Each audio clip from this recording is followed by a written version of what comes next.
ये कहानी है रवि की। रवि एक मिल में काम करता था। 5 सालों से वो शहर की एक मिल में मजदूरी किया करता था। हेलो। हाँ बोलो रमा, कैसे फोन किया? हेलो जी, आप तो हमें गांव में लेने आने वाले थे, क्या हुआ जी, आप आए नहीं? रमा, अभी ठंड बहुत हो रही है और मेरे पास तुम्हें गांव से शहर लाने के लिए अभी पैसे भी नहीं है। तुम कुछ दिन और रुक जाओ वहाँ। क्या कहा आपने? ऐसा मत बोलिए। आप कब से बोल रहे हो कि हमें लेने आओगे? दीपू मुन्नी भी रोज आपका इंतजार करते हैं। सुनिए जी, अगर आप कहें तो मैं खुद ही आ जाऊं क्या आपके पास बच्चों को लेकर? मेरे पास कुछ पैसे पड़े हैं, आप जो भेजते थे मैंने उसमें से बचाए हैं। अगर ऐसा है तो फिर आ जाओ, और तुम्हारे पास घर का पता तो है ही, वहाँ ही चले जाना। रमा अपने दोनों बच्चों को लेकर गांव से शहर के लिए निकल जाती है। उसके साथ उसकी बहन दिव्या भी होती है। रमा के माता पिता की मृत्यु के बाद अब वो बेचारी कहाँ जाती, इसलिए रमा उसे अपने साथ ही ले लेती है। ठंड का समय चल रहा था, दिसंबर का महीना, जिसमें कड़ाके की ठंड पड़ती है। रात होते ही रवि मिल से अपने घर को निकलता है। अरे यार, आज तो कुछ ज्यादा ही ठंड पड़ रही है। हाँ यार रवि, ये ठंडी ठंडी हवाएं और चारों तरफ पड़ती हुई धुंध बहुत ही ठंड है भाई। चल जल्दी जल्दी घर चलते हैं। रवि अपने घर पहुंचता है। वो एक झोपड़ी में रहता था। रवि अपने बच्चों को देखकर बहुत खुश हो जाता है। वहीं वो अपनी साली दिव्या को भी देखता है। अरे दिव्या, तुम यहाँ? ओह अच्छा, याद आया। कोई बात नहीं, अब तुम हमेशा ही हमारे साथ रहना। पापा, मुझे आपकी बहुत याद आ रही थी। हाँ पापा, आप हमें लेने क्यों नहीं आए? बच्चों, मुझे थोड़ा सा काम था। तुम दोनों ने कुछ खाया? हाँ जी, मैंने दाल चावल बनाए थे। आप भी हाथ मुंह धो लो, मैं आपके लिए भी खाना लगा देती हूँ। खाना पीना खाने के बाद सभी लोग फर्श पर सो जाते हैं। यहाँ रवि के पास बस एक ही कंबल होता है। अब पांचों लोग नींद में उस कंबल को अपनी अपनी तरफ खींचते हैं। एक तरफ रमा और रवि लेटे हुए थे, दूसरी तरफ दोनों बच्ची और दिव्या लेटी हुई थी। रमा को ठंड लग रही होती है तो वो सारा कंबल अपनी ओर खींच लेती है। ठंड तो उस समय सबको लग रही होती है, ठंड जो इतनी कड़ाके की पड़ रही होती है। तभी रवि उठकर देखता है कि उसके बच्चे और उसकी साली दिव्या ठंड से कांप रहे होते हैं और सारा कंबल रमा ने ओढ़ा हुआ होता है। रमा, उठो उठो जल्दी। क्या हुआ जी, आप जाग क्यों रहे हो? वहाँ देखो। रमा अपने बच्चों और बहन की तरफ देखती है और वो घबरा जाती है। उसके बच्चे और बहन ठंड से कांप रहे होते हैं। हाजी, आप देख क्या रहे हो? जल्दी से कंबल बच्चों पर डाल दो ना, ठंड बहुत है। रवि सारा कंबल बच्चों और दिव्या पर डाल देता है और रवि और रमा दोनों ही बिना कंबल के ठंड से ठिठुर के सो जाते हैं। सुबह रवि और रमा दोनों ही जल्दी उठ जाते हैं। रमा, तुम ठीक तो हो ना? तुम्हें सर्दी तो नहीं हो गई? रात को बहुत ज्यादा ठंड थी, मैं इसीलिए तुम सबको यहाँ नहीं बुलाना चाहता था। मेरे पास तुम्हें ठंड से बचाने के लिए कपड़े भी नहीं है, मुझे माफ कर दो। हाजी, आप क्यों माफी मांग रहे हो? आप चिंता मत करो, मैं बिल्कुल ठीक हूँ। आप तैयार हो जाइए, आपको मिल भी तो जाना है। मिल जाते हुए रवि परेशान सा लग रहा होता है। वो सोच रहा था कि मालिक से एडवांस पैसे ले लेगा, जिससे वो एक और कंबल खरीद कर ले आएगा। लेकिन जब वो मिल जाकर देखता है तो मिल में जोरों की आग लगी हुई होती है। वो अपने दोस्त प्रीतम से पूछता है, प्रीतम, ये मिल में आग कैसे लग गई है? ये कैसे हुआ? अरे क्या बताऊं यार, शॉर्ट सर्किट हो गया और मिल में आग लग गई। अभी मालिक आए थे, उन्होंने कहा कहीं और काम ढूंढ लो। मेरे पास इतना पैसा नहीं है कि मैं दोबारा काम शुरू कर पाऊं। रवि प्रीतम से ऐसा सुनकर और निराश हो जाता है और सोच में पड़ जाता है कि अब तो वो इतनी जल्दी कंबल कहाँ से लाएगा। ना काम है और ना ही पैसे। प्रीतम, अब हम क्या करेंगे, क्या काम करेंगे? देख भाई, मेरे पास कुछ पैसे हैं जिनसे मैं एक छोटी सी चाय की दुकान खोलूंगा। मेरे पास थोड़ी सी सेविंग्स है। तू बता, तू क्या करेगा? पता नहीं यार, मेरे पास तो पैसे भी नहीं है। जितने पैसे यहाँ से मिलते थे वो पैसे तो मैं अपने गांव भेज देता था। अब तो मेरे पास एक फूटी कौड़ी तक नहीं है। चल, मैं घर चलता हूँ, फिर मिलेंगे यहाँ। रवि घर आ जाता है। उसे देखकर रमा समझ जाती है कि कुछ तो बात हुई है। रमा अभी तो कुछ नहीं कहती है। जब बच्ची और बहन खाना खा के सो जाते हैं तब रमा कहती है, क्या हुआ जी, जब से आए हो आप परेशान लग रहे हो, क्या बात है, बताओ ना मुझे। रवि रमा को सारी बात बता देता है। रमा भी रवि को ऐसे उदास देखकर खुद भी उदास हो जाती है और कहती है, हाजी, आप इतना परेशान क्यों हो रहे हो? सब ठीक हो जाएगा, भगवान पर भरोसा रखो। मेरे पास कुछ पैसे बचे हैं, उनसे आप थोड़ी सी रुई और कपड़ा ला देना। मैं उससे एक रजाई बना लूंगी, उसके बाद आप काम ढूंढने चले जाना। सुबह होते ही रवि रमा को रुई और कपड़ा देकर वहां से चला जाता है और रमा रुई को कपड़े में भरकर रजाई की तरह सिल रही होती है। तभी, दीदी क्या हुआ, सब ठीक तो है ना? जब से हम यहाँ आए हैं जीजा जी कुछ दुखी से रहते हैं, क्या उसकी वजह मैं हूँ? अरे दिव्या, तू पागल है क्या? ऐसा कुछ भी नहीं है। तू तो जानती है ना, तेरे जीजा जी तो ऐसे नहीं है जैसा तू सोच रही है। वो तो उनकी मिल में आग लग गई है, वो इसीलिए परेशान है। तू ज्यादा अपना दिमाग मत चला। हाँ, जाकर अब अपना काम कर। रमा एक सुंदर सी रजाई बना देती है। उधर रवि पूरे दिन यहाँ वहाँ काम ढूंढता है, पर उसे कोई काम नहीं मिलता है। वो निराश होकर घर आ जाता है। रवि घर आकर देखता है रमा ने एक सुंदर सी रजाई बना ली होती है। अरे वाह रमा, तुमने तो बहुत ही सुंदर रजाई बनाई है। अरे तुम तो बहुत ही अच्छी रजाई बनाती हो। जी, वो गांव में खाली समय में मैंने रजाई बनाना सीख लिया था। आप बताइए, कहीं काम मिला क्या आपको? नहीं रमा, बहुत ढूंढा पर कहीं कोई काम नहीं मिला। कल फिर जाऊंगा, देखते हैं, कहीं कुछ न कुछ काम मिल ही जाएगा। रमा बच्चों को नई रजाई में सुला देती है और खुद दोनों मियाँ बीवी पुराने कंबल में सो जाते हैं। अगले दिन रवि का दोस्त प्रीतम रवि का हाल पूछने उसके घर आया हुआ होता है। तभी, अरे वाह रवि, ये रजाई तो बहुत अच्छी है, कहाँ से लाए हो? अरे प्रीतम, मैं ये कहीं से लाया नहीं हूँ। ये रजाई तो तेरी भाभी ने बनाई है। क्या कह रहे हो? ये रजाई भाभी ने बनाई है? भाई, ये तो बिल्कुल वैसी ही रजाई है जो दुकानों में मिलती है। अरे वाह भाभी जी, आप तो बहुत ही बड़ी कलाकार हैं। अरे तू वो सब छोड़, ये बता तेरी चाय की दुकान का क्या हुआ? हाँ भाई, मैं इसीलिए तो आया हूँ। मैंने हाईवे पर एक चाय का स्टॉल खोला है। तू बता, तेरा क्या हुआ? कहीं पर काम मिला कि नहीं?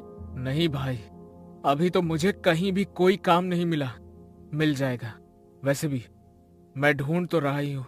अच्छा, आप भाभी एक रजाई मेरे लिए भी बना देना, मुझे ये रजाई बहुत पसंद आई है।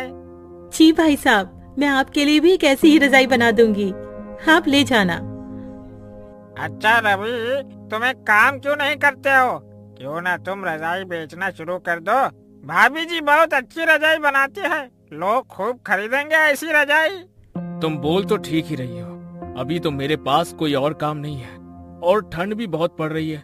चलो ऐसा ही करके देखता हूँ कुछ दिन। पर प्रीतम, मैं ये रजाई बेचूंगा कहाँ?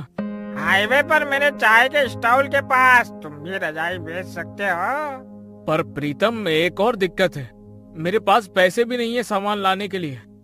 अरे तुम चिंता मत करो, ये लो पैसे, इनसे तुम सामान ले आना है। ठीक है, फिर मैं आज ही रजाई बनाने का सामान ले आता हूँ। क्यों रमा, ठीक है ना? आप जैसा भी कहो, मैं तो आपके साथ कोई भी काम करने को तैयार रहती हूँ। रवि और प्रीतम दोनों चले जाते हैं। रवि बहुत सारी रुई और कपड़ा घर ले आता है। उसके बाद रमा रजाई बनाने का काम शुरू कर देती है। रवि के साथ साथ रमा की बहन दिव्या भी उसकी मदद कर रही होती है और बच्चे भी रजाई में रुई भरने में लगे हुए होते हैं। 2 से 3 दिन में सबने मिलकर 10 रजाइयां बना ली होती हैं और रवि सारी रजाइयां लेकर हाईवे पर प्रीतम के बगल में ही बेचने लगता है और देखते ही देखते उसकी रजाइयां बिकने लगती हैं। वो रजाइयां बहुत सुंदर लग रही होती हैं, जिसकी वजह से लोग खरीदने आ रहे होते हैं। देखा तुमने रवि, बिक गई ना सारी रजाइयां। अब तो बस रजाइयां बनाते रहो। रवि घर जाकर रमा को सारी बात बता देता है। रमा बहुत खुश हो जाती है और रवि और रजाइयां बनाने की तैयारियां करने लगता है और रवि का रजाइयों का कारोबार खूब अच्छा चलने लगता है। इस तरह रवि अपना खुद का काम करने लगता है और अपने परिवार की सारी जरूरतों को पूरा करता है। गरीब पर ठंड का कहर। रामू एक बहुत गरीब मजदूर था, जिसके घर में उसकी पत्नी मधु और बेटी रानी रहा करती थी। पर अब गर्मियों का मौसम जाने को था और सर्दियों का मौसम आने को था, लेकिन रामू टूटी फूटी झोपड़ी में रहता था, जिसकी खिड़की से हवा आती थी और छत से भी। एक दिन रामू की पत्नी मधु रामू से कहती है कि सुनिए जी, ठंड आने वाली है और ठंड में घर के अंदर बहुत हवा आती है, तो आपको घर की मरम्मत करवानी चाहिए।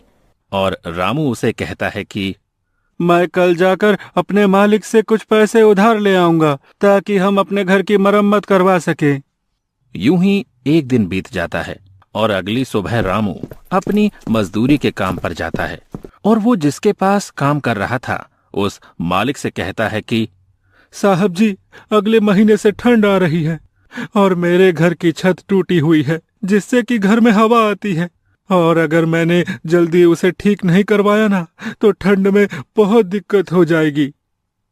रामू की बात सुन मालिक कहता है, अरे तो उसमें मैं क्या करूं?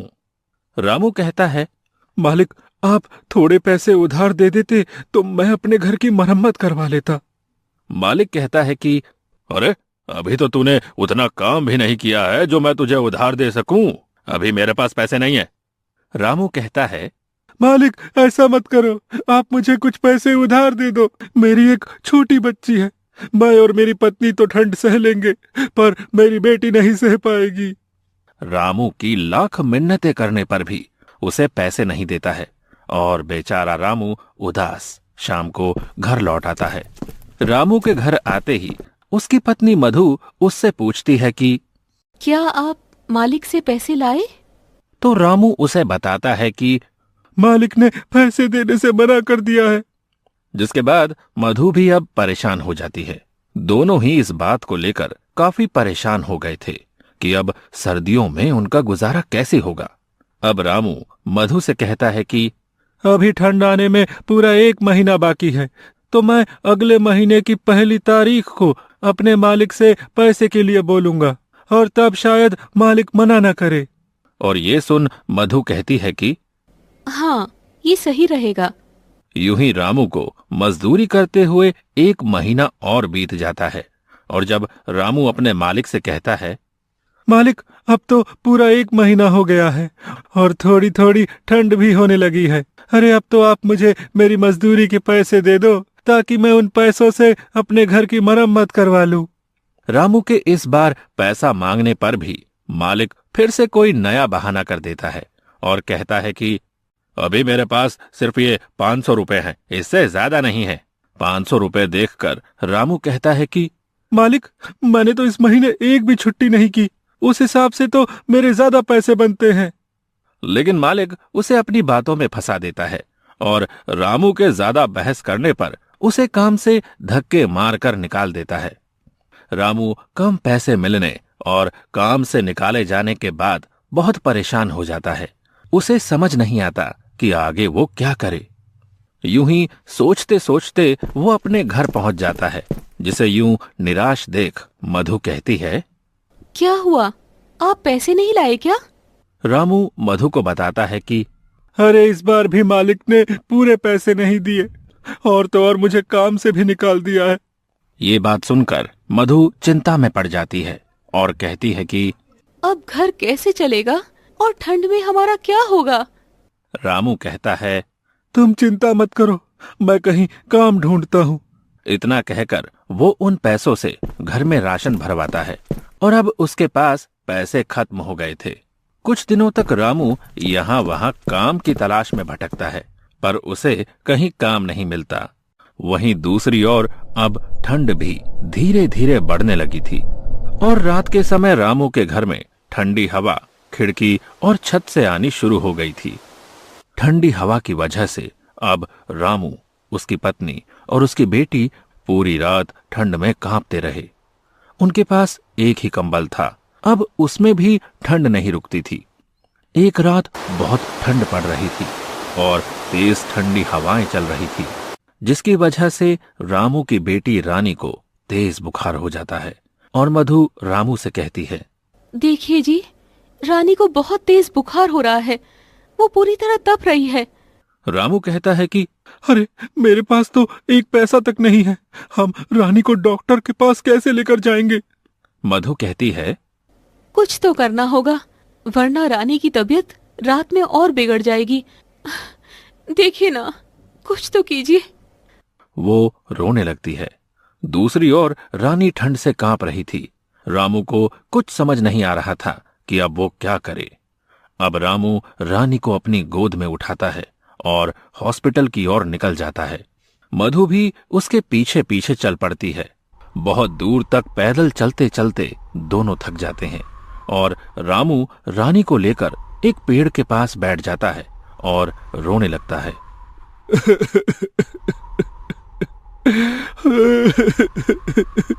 मुझे रोना आ रहा है अपनी लाचारी पर कि हमारे पास पैसे नहीं है कि हम अपनी बेटी को हॉस्पिटल तक ले जा सके।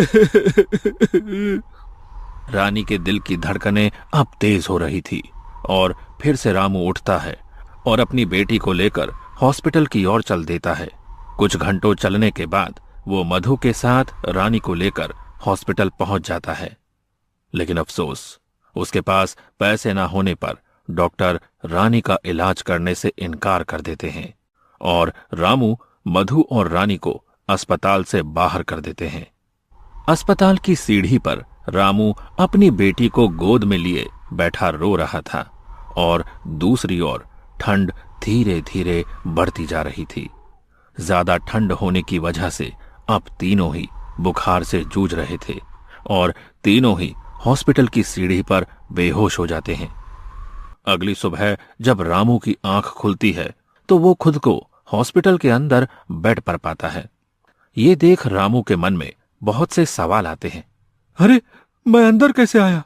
मुझे कौन लाया? और मधु और रानी कहाँ हैं? इतने में उसके सामने वो डॉक्टर आता है जिसने उसकी बेटी को पैसा ना होने की वजह से एडमिट नहीं किया था और रामू उससे सवाल करता है कि मुझे अंदर कौन लाया? जिसके बाद डॉक्टर बताता है कि आपको एक औरत ने हॉस्पिटल में भर्ती करवाया क्योंकि आप सभी को ठंड लगने की वजह से तेज बुखार हो गया था और आप तीनों ही सीढ़ियों पर बेहोश थे। रामू उस औरत के बारे में पूछता है कि वो कौन है, तो डॉक्टर सामने की ओर इशारा करके उस औरत के बारे में बताता है। अब रामू जाकर उस औरत से बात करता है और पूछता है, आपका बहुत बहुत धन्यवाद, लेकिन आपने हमारी मदद क्यों की? तो वो औरत बताती है, मेरा आपके परिवार से कोई रिश्ता नहीं है, लेकिन एक टाइम था जब मेरे साथ भी ऐसा ही हुआ था और मेरी फैमिली बहुत गरीब थी। मैं भी किसी सड़क किनारे ठंड से जूझ रही थी और किसी नेक दिल इंसान ने इसी तरह हमारी मदद की थी।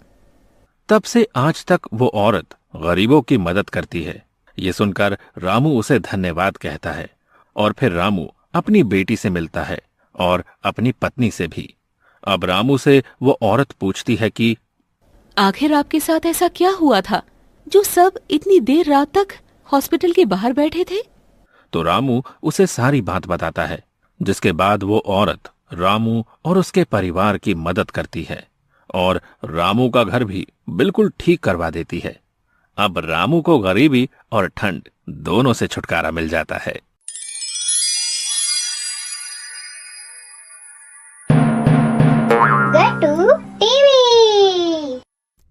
गांव के बीचों बीच एक बड़ा सा घर होता है जहां एक परिवार रहा करता था जिसमें श्यामू और सीमा रहा करते थे। श्यामू के घर में उसके माता पिता और उसका बड़ा भाई भी अपनी पत्नी के साथ रहा करते थे। श्यामू का बड़ा भाई राजीव शहर की एक बड़ी कंपनी में काम किया करता था, इसलिए उसका रहन सहन भी वैसा ही होता है। वहीं दूसरी तरफ श्यामू बिल्कुल सिंपल स्वभाव का होता है जो गरीबी में ही अपना गुजर बसर किया करता था। श्यामू की पत्नी सीमा श्यामू का हर कदम पर साथ दिया करती थी। उन दोनों की जिंदगी गरीबी में भी खुशी से बीत रही होती है। श्यामू के माता पिता को गरीबी से चिढ़ होती है। उन्हें तो अमीरों वाली जिंदगी ही अच्छी लगती है और वो अमीरों की तरह ही अपना जीवन जीते हैं। एक दिन उनका बड़ा बेटा अपने माता पिता और सबके लिए बहुत सारे गिफ्ट लेकर आता है। माँ, बाबूजी, देखिए मैं आप दोनों के लिए अच्छे कपड़े लेकर आया हूँ। अरे वाह बेटा, इस घर में सिर्फ तू ही है जो हमारा इतना ध्यान रखता है। श्यामू को तो हमारी कोई चिंता ही नहीं है। ना तो उसने कोई पढ़ाई की और ना कोई अच्छी नौकरी करता है। ये तो बस मजदूर बनकर ही रह गया है। श्यामू अपने पिता के ताने चुपचाप सिर झुकाकर सुनता रहता है और करता भी क्या बेचारा। पर उसकी पत्नी सीमा से नहीं सुना गया। वो बोलती है, बाबूजी, ये पूरे दिन तो खेत में मेहनत करते ही हैं। अगर आप अपने बेटे को हौसला नहीं देंगे तो वो कैसे तरक्की करेंगे? जब माता पिता ही ऐसे ताने मारेंगे तो बाहर वाले तो बोलेंगे ही ना। आपको अपने बेटे को सपोर्ट करना चाहिए। अब तो सिखाएगी माँ बाबूजी को क्या करना चाहिए और क्या नहीं। वो हमसे बड़े हैं, उन्हें सब पता है, समझी? सीमा कुछ बोल पाती इससे पहले ही श्यामू ने इशारे से उसे मना कर दिया। हाँ, सीमा भाभी सही कह रही हैं। माता पिता तो हमेशा अपने बच्चों की भले की ही बात करते हैं। अरे बाबूजी, आप इन दोनों को छोड़ो। आप ये नए कपड़े तो पहनकर देखो, आप पर कैसे लगते हैं। इसी तरह दिन बीतते रहते हैं। श्यामू पूरे दिन मेहनत करता है, पर ना तो उसके माता पिता कुछ उसकी मदद करते हैं और ना ही उसका बड़ा भाई, बल्कि उसे हर बात पे कुछ न कुछ सुनाया करते हैं। राजीव शहर से पैसे कमा के लाता था, इसीलिए उसकी बहुत तारीफ हुआ करती थी। एक दिन की बात है। श्यामू, ये मैं क्या सुन रहा हूं? तुमने चोरी की है। देख तेरा बड़ा भाई कितने गुस्से में है। चोरी? कैसी चोरी? मैंने कोई चोरी नहीं की। देख श्याम, तू झूठ मत बोल। पहले ही लोग तुझे नकारा बोलकर बाबूजी को ताने मारते हैं, और अब तू चोरी भी करने लगा। तूने मेरे पर्स में से पैसे क्यों निकाले? बहुत हो गया श्याम, अब तू चोरी भी करने लगा। मुझे तुझसे ऐसी उम्मीद नहीं थी। अब बस बहुत हुआ। अब तू उस घर से चला जा और बाहर रहकर अपना जीवन बिता। इस घर में तेरे लिए कोई जगह नहीं है। चला जा यहाँ से। सही कहा आपने श्यामू बेटा, तूने हमारा बहुत नाम खराब किया है। वो तो तेरे बड़े भाई राजीव ने हमारी इज्जत बचा रखी है। उसने घर का बड़ा लड़का होने का फर्ज निभाया है, पर तूने तो आज तक हमारा सर झुकाया ही है। बस अब तुम अपना रास्ता अलग बना लो। यहाँ तुम दोनों की अब कोई जरूरत नहीं है। अपने माता पिता से ऐसी बातें सुनकर श्यामू और सीमा का दिल टूट जाता है। वो जानते थे कि उनके पास और कहीं कोई ठिकाना नहीं है, लेकिन फिर भी वो अपने माता पिता की बात मानकर घर छोड़ने का फैसला कर लेते हैं। माँ, बाबूजी, आप लोग मेरे भले के लिए ही ये सब कर रहे होंगे। अपने माता पिता की आज्ञा मानना मेरा फर्ज है। चलो सीमा, चलते हैं। दोनों घर से निकल जाते हैं। श्यामू और सीमा गांव से बाहर एक टूटी फूटी झोपड़ी किराए पर लेकर रहने लगते हैं। अब उनके पास खाने पीने के लिए भी बहुत कम सामान होता है। देखा जी आपने, अपना तीर सीधा जाकर निशाने पे लगा है। अब वो नकारा श्यामू हमारे रास्ते से हट गया, समझो। सही कहा तुमने, बस बाबूजी को पता मत चलने देना। वहीं दूसरी तरफ श्यामू उदास बैठा होता है। तब सीमा श्यामू से कहती है, आप चिंता क्यों करते हो जी? हम दोनों फिर से खूब मेहनत करेंगे और फिर से अपनी नई जिंदगी बनाएंगे और अपने सपने पूरे करेंगे। तुम ठीक कहती हो सीमा। मेहनत और ईमानदारी से एक दिन हमें जरूर कामयाबी मिलेगी। फिर क्या था, रामू दिन रात मेहनत करने लगता है। कभी खेतों में मजदूरी करता तो कभी लकड़ियां काटा करता है। सीमा भी पास की एक महिला के साथ सिलाई का काम सीखने लगती है। दोनों की जिंदगी मुश्किलों से भरी पड़ी होती है, पर वो हार नहीं मानते हैं। भाभी, मेरे पति बाहर मेहनत करते हैं, मेरा भी तो फर्ज बनता है ना कि मैं भी उनकी मदद करूं। क्या आप मुझे भी सिलाई कढ़ाई का काम सिखा सकती हो? अरे क्यों नहीं सीमा, आजकल की लड़कियां तो अपने गरीब पति को छोड़कर ही भाग जाती हैं। वहीं तू है कि अपने पति का साथ देना चाहती है। तू चिंता मत कर, मैं तुझे सब कुछ सिखा दूंगी। कुछ ही दिनों में सुमन सिलाई कढ़ाई का सारा काम सीख जाती है और अब उसके पास सिलाई के बहुत सारे काम भी आने लगते हैं। अगर आप सही समझो तो कुछ पैसे मैं इकट्ठा करती हूँ, कुछ आप इकट्ठा करो और हम इस झोपड़ी के बाहर एक छोटी सी दुकान खोल लेते हैं। आप बाहर दुकान संभालना और मैं अंदर सिलाई का काम संभाल लूंगी। अरे वाह सीमा, ये तो बहुत ही अच्छा सुझाव है। मैं दिन रात मेहनत करके तुम्हारे लिए भी एक दुकान खोलूंगा। इस तरह सीमा और श्यामू ने अपनी मेहनत से एक दुकान खोल ली होती है। वहां वो कुछ पैसे कमाने लगते हैं और उनके जीवन में खुशियां आने लगती हैं। एक दिन सीमा श्यामू से कहती है, जी देखा आपने, अब हमारी हालत पहले से काफी ठीक हो गई है। मुझे तो यकीन है कि हम एक दिन अपने सारे सपने जरूर पूरे कर लेंगे। सीमा, तुम्हारी मेहनत ने ही मुझे ताकत दी है। हमारे पास कुछ नहीं था, तुम्हारी मेहनत और भरोसे ने ही हमें यहाँ तक पहुँचाया है। इस तरह दोनों की मेहनत रंग लाती है और समय के साथ उन दोनों की दुकान धीरे धीरे बड़ी हो जाती है। उनकी दुकान की चर्चा गांव भर में होने लगती है। गांव में वो दोनों अपनी एक छोटी सी कुटिया बनाकर अपने नए घर में खुशी खुशी रहने लगते हैं। एक दिन दो महिलाएं सीमा से मिलने आती हैं और कहती हैं, अरे सीमा, तुम तो बहुत अच्छे कपड़े सिलती हो। लोग हमारे कपड़ों की बहुत तारीफ करते हैं। थैंक यू दीदी, आप हमारे कस्टमर हो। आप खुश रहो, हमें और क्या चाहिए। हमें तो तुम दोनों की जोड़ी बहुत अच्छी लगती है। तुम्हारा पति तो दुकान में दिन रात मेहनत करता ही है। तुम भी अपने पति के साथ कंधे से कंधा मिलाकर उसका साथ देती हो। ऐसी लड़की आजकल कहाँ मिलती है। बड़ा खुश नसीब है श्यामू कि उसे तुम्हारे जैसी पत्नी मिली। वहीं गांव में कुछ महीनों के बाद गांव में भाई का कारोबार धीरे धीरे डाउन होने लगता है। एक दिन राजीव की पत्नी उससे कहती है, अजी, इस परिवार की सारी जिम्मेदारी हमारे कंधों पर ही आ गई है। आपका कारोबार भी ठप हो गया है। अब आप अपने माता पिता से कह दो कि हम उनका बोझ अब और नहीं उठा सकते हैं। वो दोनों तो बस हमारे पैसों पर ऐश करते रहते हैं। आखिर उन्हें भी तो कुछ सोचना चाहिए। देखो सुलेखा, तुम बात तो बिल्कुल सही कह रही हो, लेकिन मैं अपने माँ बाप के साथ ये सब नहीं कर सकता हूँ। पर कम से कम उन्हें खुद तो सोचना चाहिए कि दिन रात हमारा खाना खाकर अच्छे अच्छे कपड़े पहनकर यहाँ दिन रात पड़े रहते हैं। उन्हें तो खुद इस घर से निकल जाना चाहिए। बेकार में हम पर बोझ बने हुए हैं। तभी बाहर राजीव के माता पिता चुपके से सारी बातें उनकी सुन लेते हैं और सोचते हैं कि उन्होंने श्यामू के साथ अन्याय किया था। उन्हें अपने फैसले पर पछतावा हो रहा होता है। हमसे बहुत बड़ी गलती हो गई जी। हमने अपने ही बेटे के साथ इतना बड़ा अन्याय किया, जो सच में अपनी ईमानदारी से हमारी जिंदगी को संवार रहा था। उसे हमने अपने घर से निकाल दिया। तुमने बिल्कुल सही कहा। हम राजू को कुछ भी बोल देते थे तो वो हमें उल्टा जवाब नहीं देता था, बस सर नीचे करके हमारी बातें सुनता रहता था। मेरे सारे तानों को मेरा बेटा सर झुका के सुनता रहता था।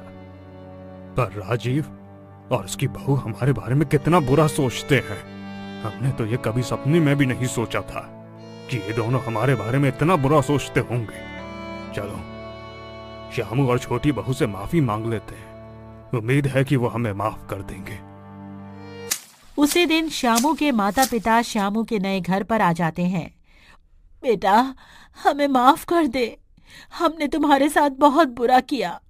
तुम सही थे। हमें तुम्हारी मेहनत को समझना चाहिए था। माँ, बाबूजी, जिंदगी में हर किसी से कोई ना कोई गलती तो होती ही है, और आप हमारे माता पिता हैं और हमारे दिल में हमेशा आपके लिए इज्जत रहेगी। हम एक नई शुरुआत करेंगे जिसमें हम सब एक साथ रहेंगे। और वैसे भी अगर आप मुझे घर से बाहर नहीं निकालते तो हम इतने कामयाब नहीं हो पाते। हाँ बाबूजी, अब हम सब साथ में रहेंगे और मिलकर खुशियां बांटेंगे।